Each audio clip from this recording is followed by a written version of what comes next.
अगर आप भी चाहते हैं RBA म्यूजिक का ऑडियो वीडियो सबसे पहले आप तक पहुंचे, तो हमारे इस चैनल को लाल बटन दबाकर सब्सक्राइब करें और साथ में इस घंटी को निशान को दबाना ना भूलें। प्रेम से बोला मैहर वाली मैया की गोदी में खेल आई लाला ना के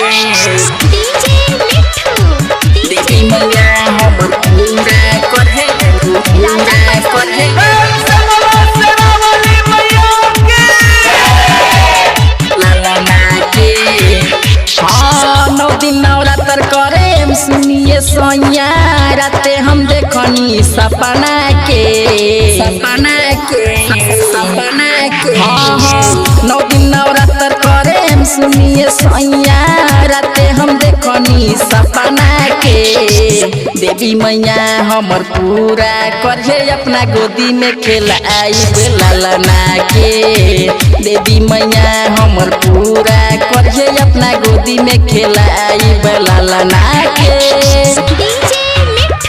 गोदी में खेल आई लालना के। देवी मैया हमर पूरा करे गोदी में खेल आई लालना के।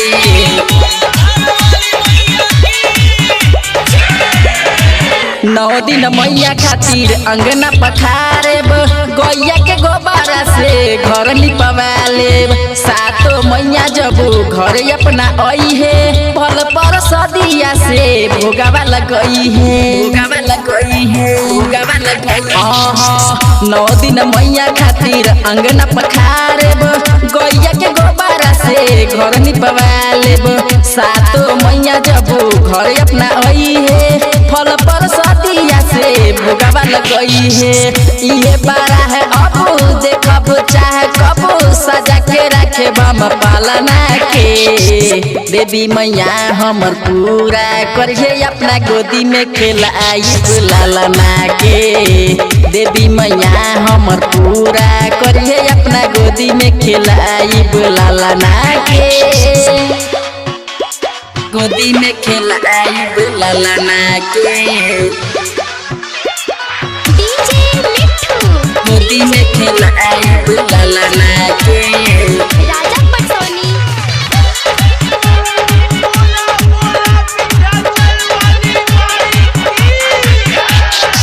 सुनिए सैया जाके चुनरी लिया दी निमिया के छैया माई के आसन सजा दी। देवी मैया दिए हमारा गोदी में बलकावा बाजन कल अब हो जाई सफावा।